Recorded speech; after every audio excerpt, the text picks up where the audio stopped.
आज के इस वीडियो में देखिए कक्षा 10 का विषय विज्ञान का प्रश्न हम पढ़ेंगे कि अम्ल वर्षा किसे कहते हैं या अम्ल वर्षा क्या है। तो इस प्रश्न का आंसर बहुत ही सरल और सिंपल भाषा में हम देखेंगे।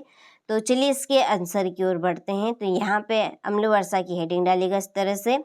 तो देखिए, वायुमंडल में जब अम्लीय गैसें जैसे CO2, SO2, SO3 एवं नाइट्रोजन के ऑक्साइड एकत्रित हो जाते हैं तो वर्षा के जल में घुलकर अम्ल बनकर बरसते हैं, जिसे अम्ल वर्षा कहते हैं। तो अम्ल वर्षा हम किसे कहेंगे कि जब वायुमंडल में अम्लीय गैसें कौन कौन सी CO2, SO2, SO3 और नाइट्रोजन के जब ऑक्साइड एकत्रित का मतलब है कि जब ये एक जगह इकट्ठे हो जाते हैं तो ये वर्षा के जल में घुलकर, ठीक है, किसके जल में घुलकर, वर्षा के जल में घुलकर ये अम्ल बनकर बरसते हैं, जिसे ही हम क्या कहते हैं, अम्ल वर्षा कहते हैं। ठीक है, अब इन गैसों के नाम आप नोट कर लीजिएगा। ठीक है, यहाँ पर मैंने लिख दिए है CO2 यानी carbon dioxide, SO2 sulphur dioxide और SO3, ठीक है, ये आपका SO3 सल्फर ट्राई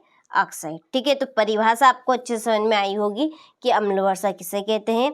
तो वायुमंडल में जब अम्लीय गैसें जैसे CO2, SO2 और SO3 एवं नाइट्रोजन के ऑक्साइड एकत्रित हो जाते हैं तो वर्षा के जल में घुलकर अम्ल बनकर बरसते हैं, जिसे हम अम्ल वर्षा कहते हैं। ठीक है, चलिए तो आप अच्छे से स्क्रीनशॉट ले लीजिए और अपनी नोटबुक में अच्छे से नोट कीजिएगा।